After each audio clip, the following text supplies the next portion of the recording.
morning and welcome to Philippines Economic News. Today, we will discuss one of the most important economic issues affecting the Philippines, inflation. The Philippines is an archipelagic country located in Southeast Asia.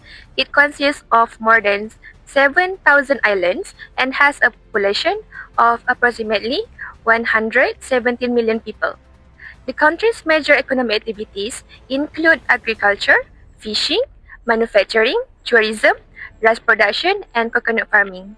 The Philippines has experienced steady economic growth in recent years with a GDP of around 500 billion US dollars.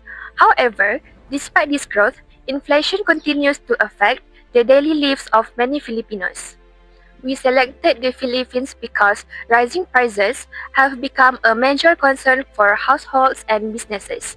The objective of this study is to examine the causes, impacts, and government measures used to control inflation in the Philippines.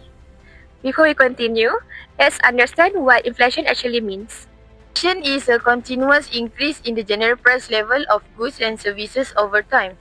When inflation occurs, the purchasing power of money decreases. This means consumers need more money to buy the same product and services. For example, if a kilogram of rice cost 50 pesos last year and 70 pesos this year, consumers must spend more money to the same amount of rice. Let's see how inflation affects people in real life. Good morning. How much is this rice? 70 pesos per kilogram. What? Last year, it was only around 50 pesos. My suppliers charge higher price now. Transportation costs have increased, fuel prices have risen, and electricity bills are higher too. Because of this cost, I have no choice but to increase prices. Everything is becoming more expensive. My salary remains almost the same, but my expenses keep increasing. Let's look at the inflation trend in the Philippines over the last 10 years. Based on the graph, inflation remained relatively stable between 2017 and 2020. However, beginning in 2021, inflation started to increase due to economic recovery after the COVID-19 pandemic. Global supply chain disruption and rising energy prices contribute to the higher inflation. The inflation rate continued fluctuating in the following years and reached a significant peak in 2026. This indicates that the price of goods and services increased more rapidly compared to the previous year. Therefore, inflation has become a major economic challenge for the country. Professor, are there different types of inflation? Yes, there are three common types of inflation. First is demand pull inflation. This occurs when consumer demand is higher than the supply of goods and services. Second is cost push inflation. This occurs when production costs such as wages, fuel, and raw material increase. Third is imported inflation. This happens when imported goods become more expensive due to higher international prices or exchange rate changes. Because the Philippines import various products and fuel, imported inflation can significantly affect domestic prices. What are the main causes of inflation in the Philippines? Several factors contribute to inflation. First, rising fuel prices increase transportation and production costs. Second, supply shortage can cause food prices to rise. Third, global event and disruption can reduce the availability of imported goods. Fourth, strong consumer demand may also increase prices when supply cannot keep up. Therefore, inflation can result from both domestic and international factors. How does inflation affect different groups in society? As a consumer, inflation increases my cost of living and reduces my purchasing power. I need to spend more on food, transportation, and daily necessities.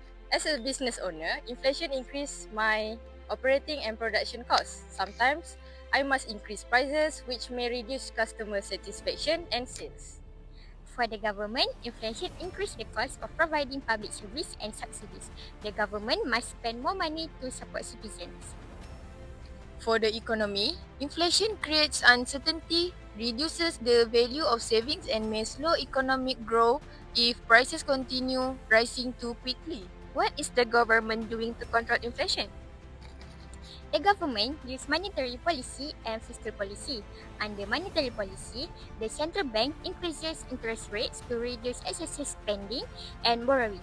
Higher interest rates encourage saving and help reduce inflation pressure. Under fiscal policy, the government provides subsidies, support food production, improve supply chains, and implements programs to stabilize price. These measures help reduce inflation and maintain economic stability. What recommendations can we suggest to improve the situation? The government should increase assistance for low-income households. Transportation and production costs should be reduced to help businesses maintain affordable price.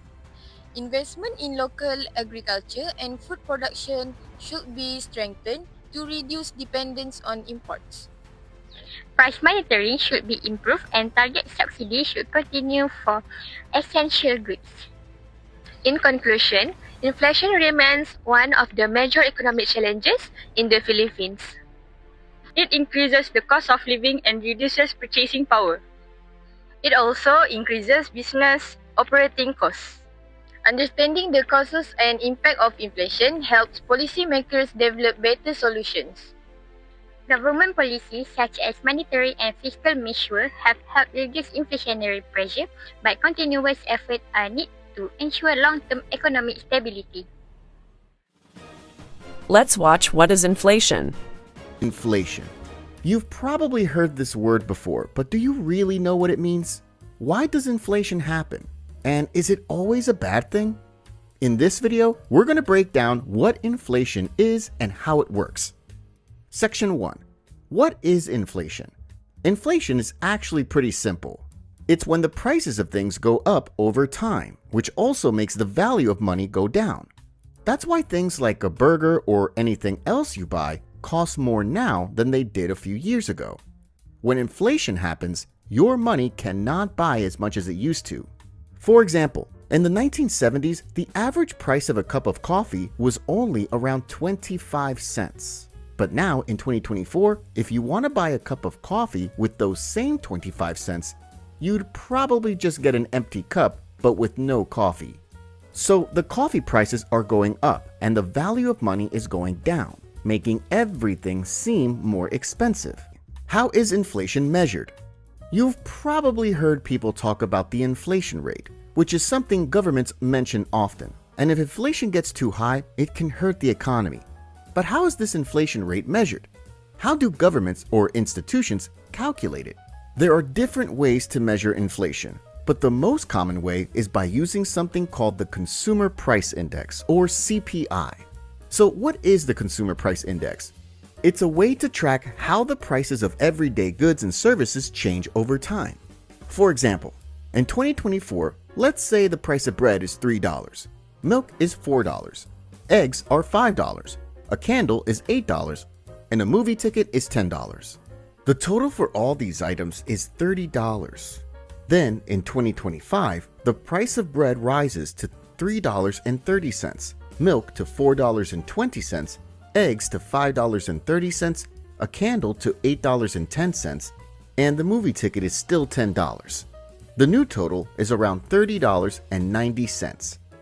Comparing 2024 to 2025, the prices have increased by 3%. So the CPI for that year is 3%. This means that on average, prices have risen by 3% from 2024 to 2025. Of course, in reality, the CPI calculation is more complex and includes many more items, but this is a simple way to understand it. Thank you for watching our presentation.